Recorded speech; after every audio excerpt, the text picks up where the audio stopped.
நமஸ்காரம். இந்த வீடியோ பதிவில் அம்பாள் உபாசனையாகிய ஸ்ரீவித்யை பத்தி தான் நான் பேச போறேன். அம்பாள் உபாசனை கத்துக்கணும்னு உங்களுக்கு ஆர்வம் இருக்கா? உங்களுக்கான பதிவு தாங்க இது. ஸ்ரீவித்யா என்றால் என்ன? இதுக்குள்ள நம்ம போறதுக்கு முன்னாடி முதல்ல இந்த வார்த்தைக்கு விளக்கத்தை பார்த்துருவோம்.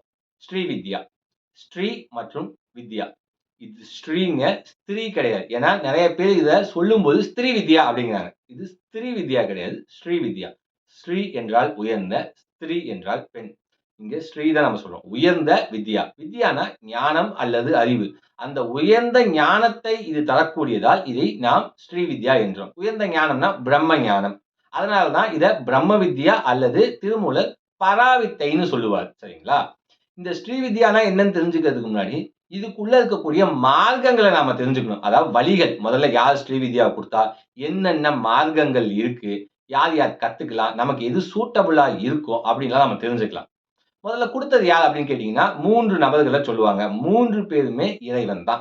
யார் யாருன்னு கேட்டீங்கன்னா, தட்சிணாமூர்த்தி, ஹயக்ரீவர் மற்றும் அனந்த பைரவர். இவங்க 3 பேர் தான் தராங்க. இவங்க யாருக்கு தராங்கன்னா, சித்தர்கள், முனிவர்கள், ரிஷிகள், யோகிகள் இந்த வரிசையில வெகு சிலருக்கு தராங்க. சரிங்களா? உதாரணமா திருமூலர், அகத்தியர் மாதிரி. அவங்க தன்னுடைய சிஷ்யர்களுக்கு தராங்க. அப்படியே இந்த சிஷ்ய பரம்பரை வளர்ந்துகிட்டே போகுது. இதுதான் குரு பரம்பரை அல்லது குரு மண்டலி அப்படின்னு சொல்லுவாங்க. இப்ப இந்த சிஷ்யர்களுக்கெல்லாம் தராங்கல்ல, இது 4 மார்க்கங்களா பிரியுதுங்க முக்கியமா. சரியா சொல்லப்போனா 5 மார்க்கம். மேஜரா 4 மார்க்கம்னு சொல்லுவோம். 5வது என்னன்னு பார்த்துருவோம். முதல் மார்க்கத்தோட பேரு சமயாச்சாரம். 2வது மார்க்கம் தட்சிணாச்சாரம். 3வது மார்க்கத்தோட பேரு கவலாச்சாரம். 4வது மார்க்கத்தோட பேரு பார்த்தீங்கன்னா வாமாச்சாரம். 5வது மார்க்கத்தோட பேரு மிஸ்ராச்சாரம் அல்லது மிஸ்ரம்னு கூட சொல்லுவாங்க. சரிங்களா? முதல்ல சமயாச்சாரம் அப்படின்னா என்னன்னு நம்ம பார்த்துருவோம். அதாவது 80% அக வழிபாட்டை அடிப்படையாகக் கொண்டதுதான் சமயாச்சாரம். தியானம், தாரணை, தியானத்துக்குள்ளேயே மந்திர ஜபம் அந்த மாதிரியான 80% அக வழிபாடு, 20% புற வழிபாடு. 20% கம்மியா புற வழிபாடு செய்றவங்களும் உண்டு. சரிங்களா? சோ 80% அக வழிபாடு, 20% புற வழிபாடு என்பது பொதுவானது. அப்படி செய்யக்கூடிய மார்க்கத்தோட பேர் தான் சமயாச்சாரம்.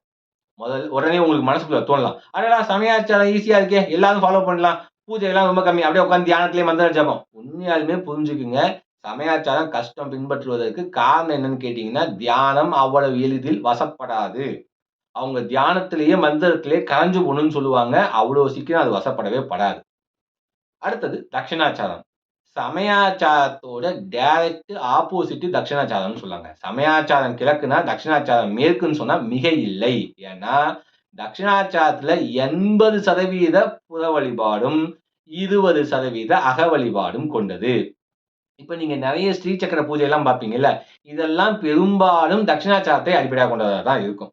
அதுல தான் புறம் சார்ந்த சடங்குகள் நெறைய இருக்கும்.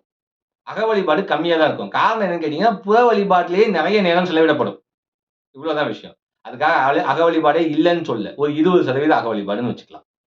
அடுத்தது கவுளாச்சாரத்த பத்தி பேசப் போறோம். கவுளாச்சாரம் என்பது 50% அக வழிபாடு, 50% புற வழிபாட்டை அடிப்படையாகக் கொண்டது. அது மட்டுமில்லாம, சில குறிப்பிட்ட தந்திர சாஸ்திரங்களிலிருந்து வரைமுறைகளைக் கொண்டது. அந்த தந்திர சாஸ்திரத்தை அடிப்படையாகக் கொண்டு தான் கவுளாச்சாரம் இயங்கும். அடுத்தது வாமாச்சாரம். வாமாச்சாரமும் 50% புற வழிபாடு, 50% அக வழிபாடு.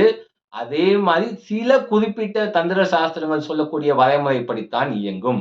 என்னங்க 2ம் ஒரே மாரி தான் சொன்னீங்க அப்படின்னு உங்களுக்கு தோணுதா? ரொம்ப எளிமையா புரிஞ்சுக்குங்க. கவுளாச்சாரம் ஃபாலோ பண்றதுக்கு கஷ்டம். வாமாச்சாரம் ஃபாலோ பண்றதுக்கு ரொம்ப ரொம்ப கஷ்டம். என்னங்க இப்படி சொல்றீங்க அப்படின்னு கேட்டீங்கன்னா, உண்மை அதுதான். சரிங்களா? ஏன்னா அதோட வரைமுறைகள் அப்படி. ஆனா பலன்கள் அப்படின்னு சொல்லக்கூடிய விஷயங்கள கொஞ்சம் சீக்கிரமா கொடுக்கக்கூடிய எதுன்னு கேட்டீங்கன்னா, கவுளாச்சாரமும், வாமாச்சாரமும் தான். சரி மிஸ்ராச்சாரம்னு ஒண்ணு சொன்னோமே, அது என்னன்னு கேட்கிறீங்களா? மிஸ்ராச்சாரங்கிறது ஒண்ணும் இல்லங்க. சமயாச்சாரம், தட்சிணாச்சாரம், கவுளாச்சாரம். இது 3ஓட கலவை தான் மிஸ்ராச்சாரம். ஒரு சில பேர் இல்ல, இல்ல சமயாச்சாரம் மற்றும் தட்சிணாச்சாரம் தான். இல்ல, இல்ல தட்சிணம் மற்றும் கவுளம் தான்பாங்க. குரு பரம்பரைய பொறுத்து இது எல்லாமே மாறுபடும். சரிங்களா? எப்படி நம்ப ஹயக்ரீவர், தட்சிணாமூர்த்தி இவங்க கிட்ட இருந்தெல்லாம் சித்தர்கள் வந்தாங்க. சித்தர்கள்ட்ட இருந்து அவங்க குரு பரம்பரைலாம் வந்துச்சுன்னு சொல்லுவாங்க. அந்த குரு பரம்பரைய பொறுத்து இந்த மார்க்கங்களுக்குள்ள சின்ன சின்ன வேறுபாடுகள் இருக்கும். இந்த வேறுபாடுகள் பார்த்தீங்கன்னா, 100க்கு ஒரு 40% இருக்கும். 60% கிட்டத்தட்ட எல்லாம் ஒரே மாரி தான் இருக்கும். ஒரு 40% வேறுபாடுகள் உண்டு. இது பேசிக்கா மார்க்கத்துல நீங்க தெரிஞ்சுக்க வேண்டியது. அடுத்து தீட்சை படிநிலைகள் அப்படிங்கிற விஷயத்த நம்ம தெரிஞ்சுக்கணும். ஸ்ரீவித்யாவோட தீட்சை படிநிலைகள் என்னன்னு கேட்டீங்கன்னா, முதல்ல உங்களுக்கு குடுக்கக்கூடியது மகா கணபதி தீட்சை அப்படின்னு ஒண்ணு குடுப்பாங்க. தமிழ்ல தீட்கைன்னு சொல்லுவாங்க. சமஸ்கிருதத்துல தீக்ஷை அப்படின்னு சொல்லுவோம். சரிங்களா? குடுப்பாங்க. மகா கணபதி தீட்சை ஏன் தராங்க அப்படின்னு கேட்டீங்கன்னா, கணபதி என்பவர் சக்தியின் மைந்தன்னு சொல்லுவோம். சரிங்களா? அதனால தான் மகா கணபதிக்கு முதலிடம். அதே மாரி விக்னங்கள் அதாவது இடர்பாடுகளை நீக்கக்கூடிய இறைவன் கணபதி. மூலாதாரத்தின் அதிபதி கணபதி. அதனால தான் மகா கணபதிய குடுக்கணும். ஏன் கேளம்ப கணபதி இருக்கு, ஏகாட்சர கணபதி இருக்கு, உச்சிஷ்ட கணபதி இருக்கு நெறைய சொல்லுவாங்க. அது ஏன் மகா கணபதி அப்டின்னா, அது ஒரு பேலன்ஸ்டு சொரூபம். அதனால தான் மகா கணபதி தீட்சை குடுத்து, அந்த தீட்சைய குறிப்பிட்ட நாள் பயிற்சி பண்ணிட்டு வாங்கம்பாங்க. உதாரணமாக 2 விஷயம் சொல்றேன். ஒரு குரு மண்டலியில சொல்றாங்கன்னு வச்சுப்போம். ஒரு 1,00,000 ஜெபம் பண்ணிட்டு வந்தீங்கன்னா, நம்ம மகா கணபதியிலிருந்து பாலா தீட்சை தரோன்ட்டு. எனக்கு தெரிஞ்சு நான் ஒரு ஸ்டோரியே கேள்விப்பட்டேங்க. ஒரு பையன் 14 நாள்ல 1,00,000 ஜெபம் முடிச்சுட்டாப்ல. நான் கேட்டது 1,00,000 சொல்லிட்டாரா? இல்ல 1,00,000 ஜெபம் சொல்லி சித்தி ஆயிடுச்சா? என்ன இப்டி கேட்கிறீங்க அப்டின்னா, யாரு வேணாலும் 1,00,000 முறை மந்திரத்த சொல்ல முடியும். 14 நாள்ல. கண்டிப்பா. ஒரு நாள்ல உட்கார்ந்து நான் 8 மணி நேரம், 10 மணி நேரம் ஜெபம் பண்றேன்னா, யார் வேணாலும் சொல்ல முடியும். ஆனா மந்திரம் சித்தியாச்சா? அப்டிங்கிறது தான் கேள்வி. குறிப்பிட்ட கால அளவு எடுத்துக்கொள்ளவும். மெக்கானிக்கலா மந்திரத்தை சாண்ட் பண்ணக்கூடாது. அதாவது இயந்திரத்தனமாக மந்திரத்தை சொல்லக்கூடாது. ஆங்கங்கனதே அப்படிலாம் சொல்லக்கூடாது. மந்திரத்த உள்வாங்கி, மந்திரத்திலே கரைஞ்சு, மந்திரத்திலே ஒடுங்கி, மந்திரமாகவே மாறத் தெரிந்தால் மட்டுமே அந்த மந்திரம் உனக்கு பலனளிக்கும். இல்லன்னா பலன் அளிக்காது. சரிங்களா? சோ மகா கணபதி. முதல் தீட்சை. முடிஞ்சுச்சா? அடுத்தது என்னன்னு கேட்டீங்கன்னா, பால திரிபுர சுந்தரி என்று அழைக்கப்படும் பாலா. சித்தர்கள் வாழைன்னு சொல்லுவாங்க. சரிங்களா? யூ ஆர் என்டரிங் டூ த ஸ்ரீவித்யா இப்பதான். பாலா தீட்சை வாங்கிட்டீங்கன்னா. பாலாவை ஒரு கேட் பாஸ்ன்னு கூட நம்ம சொல்லலாம். பாலா இருந்தா தான் ஸ்ரீவித்யாக்குள்ள நீங்க போகவே முடியும். பாலாவை லகு ஸ்ரீவித்யைன்னு கூட சொல்லுவாங்க. பாலா இல்லாம அடுத்தடுத்த தீட்சைய கட்டமைக்கவே முடியாது ஸ்ரீவித்யையில. சரிங்களா? சோ பாலா. பாலா வாங்கிட்டோமா? குரு பரம்பரையை பொறுத்து இந்த பாலாவில் உள்ள மந்திரங்கள் மாறுபடும். சில இடங்கள்ல திரையாக்ஷரி, சில இடங்கள்ல ஷடாக்ஷரி, சில இடங்கள்ல நவாக்ஷரி குடுப்பாங்க. இது மாறுபடும். பால திரிபுர சுந்தரி தீட்சைய முடிச்சுட்டோமா? அடுத்தது சில குரு பரம்பரைகள்ல முருகன் குடுப்பாங்க, விஷ்ணு குடுப்பாங்க. சில இடங்கள்ல சண்டி குடுக்குறாங்க. ஆனா, பொதுவாக எல்லா இடத்துலயும் அடுத்து என்ன குடுப்பாங்கன்னா, வராகி மற்றும் ஷியாமளா அல்லது வராகி அது முடிச்சோனே ஷியாமளா. சில இடங்கள்ல பார்த்தீங்கன்னா, கணபதி குடுத்து அது கூடவே பாலாவும் குடுத்துருவாங்க. சில இடங்கள்ல ஒண்ணு ஒண்ணா முடிச்சுட்டு வாங்கங்க. ஏன்னா, எல்லாத்தையும் ஒரே நாள்ல பண்றது சிரமமா இருக்கும்பாங்க. நேரம் எனக்கு நெறையா இருக்கு அப்படின்னு ஒரு சிலர் ஃபீல் பண்ணாங்கன்னா, 2 தீட்சைய சேர்த்து குடுப்பது உண்டு. வராகி அல்லது ஷியாமளா அல்லது வராகி ஷியாமளாவ குடுத்து பண்ணிட்டு வாங்கம்பாங்க. இப்ப வராகிய முடிச்சுட்டோம், ஷியாமளாவ முடிச்சுட்டோம், ஜெபம் பண்ணி முடிச்சுட்டோம் அப்படின்னா, இப்ப உங்களுக்கு குடுக்கக்கூடிய தீட்சையோட பேரு பஞ்சதசி அல்லது பஞ்சதசாக்ஷரி எனப்படும் 15 அக்ஷரம் கொண்ட அம்பாள் மந்திரம். இந்த மந்திரத்த ஒரு குறிப்பிட்ட அளவு ஜபம் பண்ணதுக்கு அப்புறம் தான் உங்களுக்கு ஸ்ரீ சக்கர பூஜைய சொல்லிக் குடுப்பாங்க. இந்த பூஜைய நவாவரண பூஜைன்னு சொல்லுவாங்க. ஏன் நவாவரணம் அப்படின்னு சொல்றாங்கன்னா, ஸ்ரீ சக்கரம் என்பது 9 ஆவாரணங்களை கொண்டது. அதாவது 9 பகுதிகளை கொண்டது. அதனால இத நவாவரண பூஜைம்பாங்க. ஒரே நாள்ல நவாவரணம் கத்துக்க முடியுமா அப்படின்னு கேட்டீங்கன்னா, அல்மோஸ்ட் இம்பாசிபிள். சரிங்களா? ஏன்னா 2 வகையான பூஜை இருக்கு. லகு மற்றும் விஸ்தாரம்னு சொல்லுவோம். லகுனா ஒரு 1 மணி நேரம், 1 1/2 மணி நேரத்துல முடிச்சிடலாம். விஸ்தார பூஜைன்னா 4 மணி நேரம், சில இடங்கள்ல 4 1/2, சில இடத்துல 6 மணி நேரம் கூட ஆகுது. சோ ஒரே நாள்ல அந்த பூஜைய கத்துக்க முடியும்னா, வாய்ப்பு ரொம்ப கம்மி. கொஞ்சம் கொஞ்சமா பகுதி பகுதியா கத்துக்கிறது தான் சிறந்தது. தப்பு பண்ணாம பண்ணுவோம். நெறைய நாட்கள் புத்தகம் படிச்சு தான் பூஜை பண்ற மாரியே இருக்கும். இனிஷியல் ஸ்டேஜஸ் ஆரம்ப நிலைகள்ல. நாளாக அந்த பூஜை பண்ண அந்த பூஜை உங்களுக்குள்ள நடக்க ஆரம்பிக்கிற பொழுது புத்தகம் இல்லாம பண்ணிருவீங்க. ஏன்னா, அந்த பூஜை ரொம்ப பெருசுங்கிறதுனால. ஓகேங்களா? நவாவரண பூஜை கத்துப்பீங்க. பஞ்சதசி மந்திரமும் நடக்கும். பஞ்சதசி மந்திரத்த முடிச்சுட்டோம். உதாரணத்துக்கு ஒரு 15,00,000 சொல்லணும்னு வச்சுக்கங்க. முடிச்சுட்டோம். அதுக்கு அடுத்தது என்னன்னு கேட்டீங்கன்னா, ஷோடசி. இந்த ஷோடசி மந்திரத்தையும் நாம 3 வகையா சொல்றாங்க. குரு பரம்பரைகளை பொறுத்து மாறுபடுது. என்னன்னு கேட்டீங்கன்னா, பரா சோடசி, மகா சோடசி, சௌபாக்கிய சோடசிங்க. சோடசி. அதே மாரி பஞ்சதசியும் பெரும்பாலும் பார்த்தீங்கன்னா, காதி வித்தை தான் நெறைய இடங்கள்ல சொல்லி தராங்க. ஆதி வித்தை இருக்கு, சாதி வித்தை இருக்கு. பஞ்சதசியிலேயே கிட்டத்தட்ட எனக்கு தெரிஞ்சு ஒரு 70, 80 வகையான பஞ்சதசி இருக்கு. பெரும்பாலும் காதி வித்தை சொல்லி தரப்படுது. ஓகேங்களா? சோடசிக்கு வந்துட்டோமா? சோடசி ஏதோ ஒரு சோடசி நம்ம குரு பரம்பரையில இருக்கிறது ஒண்ணு வாங்கிட்டோம். அத குறிப்பிட்டு அவங்க சொன்ன எண்ணிக்கையில ஜபம் பண்ணிட்டு, அடுத்து நம்ம என்ன பண்ண போறோம்னா, புரோச்சாரணம் அப்படின்னு சொல்லுவோம். புரோச்சாரணம்ங்கிறது ஒரு சடங்குங்க. அது என்னன்னு கேட்டீங்கன்னா, ஹோமம், தர்ப்பணம், போஜனம். இந்த 3யும் உள்ளடக்குனது தான் புரோச்சாரணம்னு சொல்லுவாங்க. பொதுவாக. இது 3 என்னன்னு கேட்டீங்கன்னா, ஒண்ணும் இல்ல. இப்போ உதாரணத்துக்கு ஒரு மந்திரத்த எடுத்துக்கங்களேன். 1,00,000 ஜபம் பண்ணணும் அப்டின்னா, அதுல 10 பங்கு எவ்வளோ? 10,000 கரெக்ட்டுங்களா? அந்த 10,000த்த ஹோமம் பண்ணணும். அந்த 10,000ல 10 பங்கு எவ்வளோ? 1000. 1000த்த தர்ப்பணத்துல யூஸ் பண்ணணும். 1000ல 10 பங்கு எவ்வளோ? 100. 100க்கு நாம போஜனத்துக்கு குடுக்கணும். போஜனம்னா சாப்பாடு. சாஸ்திரப்படி பார்த்தீங்கன்னா, பிராமண போஜனம்னு சொல்றாங்க. ஆனா, இப்ப எனக்கு தெரிஞ்சு நெறைய குருமார்கள், யாரோ ஒரு 100 பேத்துக்கு சாப்பாடு போடுப்பா. உன்னால முடிஞ்சவங்களுக்கு போடுப்பா. 100 பேத்துக்கு போடணும்னு கூட அவசியம் இல்ல. உன்னால முடிஞ்சவங்களுக்கு போடுப்பா அப்டின்லாம் சொல்றவங்க உண்டு. ஏன்னா, இப்ப 100 பேத்துக்கு போடணும்னா, அதுக்கு ஒரு செலவாகும். அந்த செலவ அவரால ஈடுகட்ட முடியல அப்டின்னா, உங்களால முடிஞ்சவருக்கு போடுங்க அப்டிம்பாங்க. சரிங்களா? ஏன் இத நான் சொல்றேன்னா, இப்ப நெறைய பேர் ஸ்ரீவித்யை ஒரு பணம் பறிக்கும் தொழிலாவும் செஞ்சுகிட்டு இருக்காங்க. அத நம்ம பார்க்கணும். அதையும் நம்ம பேச தான் போறோம். சரிங்களா? ஸோ நெறைய நல்ல குருமார்களும் இருக்காங்க. ஏன்னா எனக்கு தெரிஞ்சே பார்த்தீங்கன்னா, எங்க குருநாதர் என்ட்ட காசே வாங்கிக்கல. அவரு தான் எனக்கு நெறையா பண்ணாரு. ஸோ தெரிஞ்சுங்க நல்ல குருமார்களும் இருக்கத்தான் செய்றாங்க. இத முடிச்சுட்டோமா, இத முடிச்சு இந்த புரோச்சனம்லாம் முடிஞ்சதுக்கு அப்புறம் பார்த்தீங்கன்னா, பூர்ணாபிஷேகம் அப்படின்னு ஒரு விஷயம் இருக்கு. பூர்ணாபிஷேக சடங்கு முடியும்பொழுது உங்களுக்கு தீக்ஷா நாமம் அப்படின்னு ஒரு விஷயம் வழங்கப்படும். உதாரணத்துக்கு தீட்சை வாங்கினதுக்கு தீட்சைக்கான நாமம். அதாவது தீட்சைக்கு உங்களுக்கு ஒரு புது பேர் குடுப்பாங்கன்னு வச்சுக்கங்களேன். அது ஒரு புது பிறவி மாரி. தீக்ஷா நாமம்னு குடுப்பாங்க. இந்த தீக்ஷா நாமம் வாங்குனதுக்கு அப்புறம், நாம போய் 4 பேத்துக்கு தீட்சை சொல்லிக் குடுக்கலாமா? சொல்லிக் குடுக்கலாமா? அப்படின்னு கேட்டீங்கன்னா கிடையாது. உங்க குருநாதர் அதுக்கு உங்களுக்கு அனுமதி அளிக்கணும். அதே மாரி உங்க குருநாதர் பக்கத்திலேயே இருந்து நீங்க சொல்லிக் குடுக்கக் கூடாது. குறிப்பிட்ட அளவு தொலைவில் இருந்தால் மட்டுமே, உங்க குருநாதர் அனுமதி கொடுத்தால் மட்டுமே நீங்கள் தீட்சை கொடுக்க அனுமதிக்கப்படுவீர்கள். அதேபோல குறிப்பிட்ட அளவு ஜபத்தையும் முடிக்கணும். சப்ஜெக்ட் வெர்ஸா எல்லாமே உங்களுக்கு தெரிஞ்சிருக்கணும். அப்பதான் you are eligible to give diksha. உங்களுக்கு தீட்சை குடுக்க தகுதி இருக்குன்னு அப்பதான் சொல்லலாம். ஓகேங்களா? ஒரு சிலர் உங்கள நெனைக்கலாம், நீங்க என்ன நெறைய இங்கிலீஷ் வார்த்தை யூஸ் பண்ணி பேசுறீங்க அப்படின்னு. என்னோட ப்ரொஃபஷன் வேலைன்னு ஒண்ணு இருக்குங்க. ஸோ அது கொஞ்சம் வெளிப்படும் இங்கிலீஷ் வார்த்தைகள். தவறா எடுத்துக்காதீங்க. அத நான் தமிழ்லயும் சொல்லிருவேன். சரிங்களா? ஸோ இதுதாங்க விஷயம். ஸ்ரீவித்யோட அடிப்படையே இதுதான். ஸோ மகாகணபதியில ஆரம்பிச்சு, நாம சோடசியில முடிக்கிறோம். சில இடங்கள்ல சோடசி முடிச்சுட்டு உச்சிஷ்ட கணபதி தராங்க. எல்லாருமே ஸ்ரீவித்ய கம்ப்ளீட் பண்றது இல்லைங்க. ஒரு சிலர் எனக்கு வராகி மட்டும் தான் வேணும் அப்டின்னா, மகாகணபதி குடுத்து நேரா வராகி கூட்டிட்டு போயிருவாங்க. சரிங்களா? பாலா குடுக்க மாட்டாங்க. வராகி மட்டும் குடுத்து, மகாவராகி குடுத்து, மகாவராகிலயே அஷ்டவராகி, சொப்ன வராகி அந்த மாரிலாம் அது அது அது சம்பந்தமா அதுவே ஒரு பெரிய வித்யை தான். கத்துப்பாங்க. இப்ப ஸ்ரீவித்யில பார்த்தீங்கன்னா, யந்திர வழிபாடு முக்கியமா இருக்கும் தட்சிணாச்சாரத்துல. இப்ப நம்ம நவாவரண பூஜை சொன்னோம்ல, அதே மாரி மகாகணபதிக்கு ஆவாரண பூஜை இருக்கு, பாலாவுக்கு இருக்கு, வராகிக்கு இருக்கு, ஷியாமளாவுக்கு இருக்கு. இந்த எல்லா ரூபங்களுக்கும் ஆவாரண பூஜை சொல்லி தருவாங்களா அப்படின்னு கேட்டீங்கன்னா, கண்டிப்பாக இல்லை.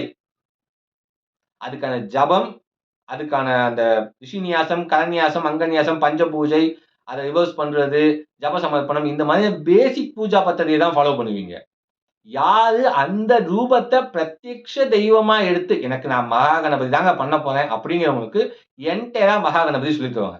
மத்தவங்களுக்கு ஒரு பேசிக் பூஜா ஸ்ட்ரக்சர கையில குடுத்து இத மட்டும் பண்ணுப்பா அப்படிம்பாங்க. ஸ்ரீவித்யை என்பது தெளிவாவே சொல்றேன். அக வழிபாடு மற்றும் புற வழிபாடு 2யும் கொண்டது. ஆனா, இப்ப நெறைய பேரு அக வழிபாடு செய்றதே கிடையாது எனக்கு தெரிஞ்சே. புற வழிபாடு பூஜையிலேயே திருப்தி கொள்கின்றனர். அது என்னைய பொறுத்தவரைக்கும் தப்பு. அறகொற. அக வழிபாட்டில் நீ உன்னை ஈடுபடுத்தினால் தான் அது உனக்கு முழுமையான ஞானத்தையும், ஆனந்தத்தையும் தரும். ஸ்ரீவித்யை தரக்கூடியது காமிய முக்தின்னு சொல்லுவாங்க. காமிய முக்தின்னா, பொருளும், அருளும் சேர்ந்து கிடைக்கக்கூடிய முக்தி. திருமூலரும் சொல்லியிருப்பாரு. தன்னுடைய திருமந்திரத்தின் 4ஆம் தந்திரத்தில் வரக்கூடிய போனாபதி சக்கரத்தின் முதல் பாடலில் கடைசி வார்த்தைகளாக காமிய முக்தியே அப்படின்னு சொல்லுவாரு. காமிய முக்தின்னா அதுதான். பொருளும் கிடைக்கும், அருளும் கிடைக்கும், முக்தியும் கிடைச்சிரும். சரிங்களா? இது எல்லாமே கிடைக்கக்கூடியது தான் ஸ்ரீவித்யை. ஸ்ரீவித்யில எல்லாமே கிடைக்குங்க. என்னங்க எல்லாமே கிடைக்குங்கிறீங்க? அது என்ன அட்சய பாத்திரமா எல்லாமே தர்றதுக்கு? அப்படின்னு உங்கள்ல ஒரு சிலர் கேட்கலாம் அல்லது நினைக்கலாம். ஸ்ரீவித்யை அக்ஷய பாத்திரம்லாம் கண்டிப்பா கிடையவே கிடையாது. நீங்க அட்சய பாத்திரமே கேட்டாலும் அத தரக்கூடியது தான் ஸ்ரீவித்யை. ஆனா உண்மையாலுமே பண்ணீங்கன்னா, அது நீங்க கேட்கிற இடத்துக்கு கூட நீங்க போமாட்டீங்க. அது தேவையில்லன்ட்டு போயிருவீங்க. ப்ராப்பரா ஸ்ரீவித்ய பிராக்டிஸ் பண்ணீங்கன்னா. ஸ்ரீவித்யை என்பது உங்கள் வாழ்வை கொஞ்சம் கொஞ்சமா உயர்த்திக்கிட்டு, ஆன்மீக நிலையிலும் உயர்த்திக்கிட்டு போகக்கூடிய ஒரு வித்யை முறைங்க. இத கல்யாணம் ஆனவங்களும் பயிற்சி பண்ணலாம். கல்யாணம் ஆகாதவங்களும் பயிற்சி பண்ணலாம். பிரம்மச்சரியம் என்பது இங்கு கட்டாயம் இல்லை. சரிங்களா?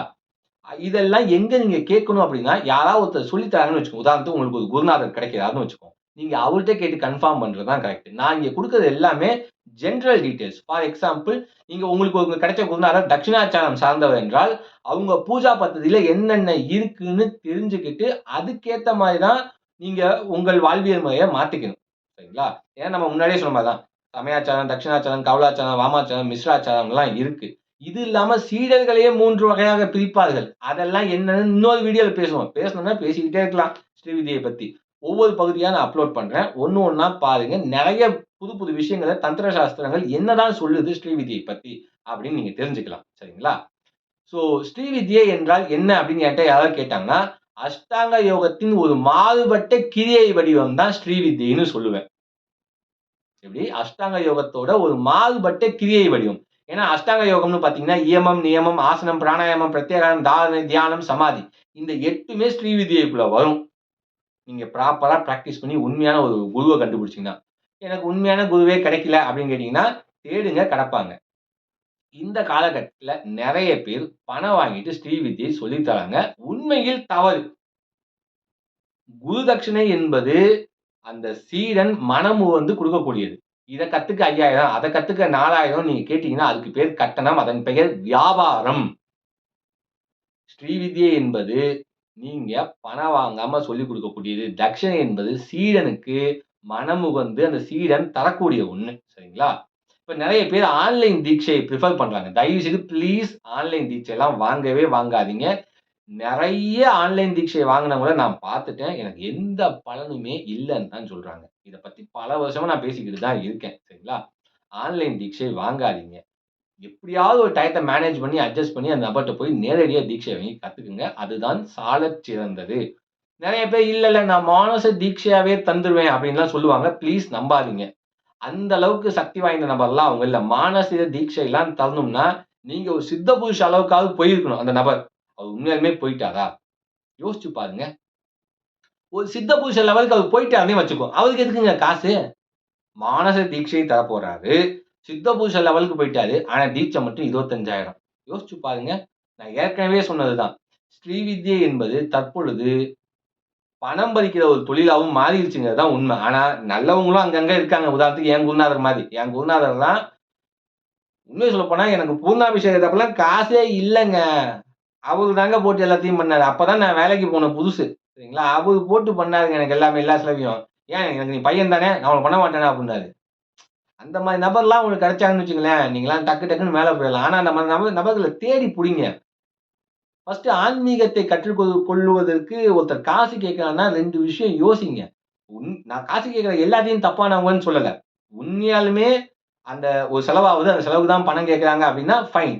அது ஓகே. ஆனா ஒரு ரூ. 100 ஆகுற செலவுக்கு ரூ. 5000 கேட்கிறாங்க அப்டிங்கிறப்ப அது யோசிங்க ஏன்னு. சரிங்களா? ஸ்ரீவிதி என்பது வியாபாரம் அல்ல. இன்னைக்கு நீங்க ஸ்ரீவிதியோட அடிப்படைய தெரிஞ்சுக்கிட்டீங்க. தினமும் நம்ம சேனல்ல வீடியோக்கள் பதிவு பண்ணப்படும். பொறுமையா பார்த்துக்கிட்டே வாங்க. நெறைய நல்ல நல்ல தகவல்கள ஆன்மீகம் சார்ந்து தெரிஞ்சுக்கலாம். உதாரணத்துக்கு வாசி யோகம், ஸ்ரீவித்யை, திருமந்திரம் இந்த மாரி பல வேரியேஷனான விஷயங்கள்லாம் சொல்லப்போறோம். நன்றி. பராசக்தியின் அருள் அனைவருக்கும் கிடைக்கட்டும்.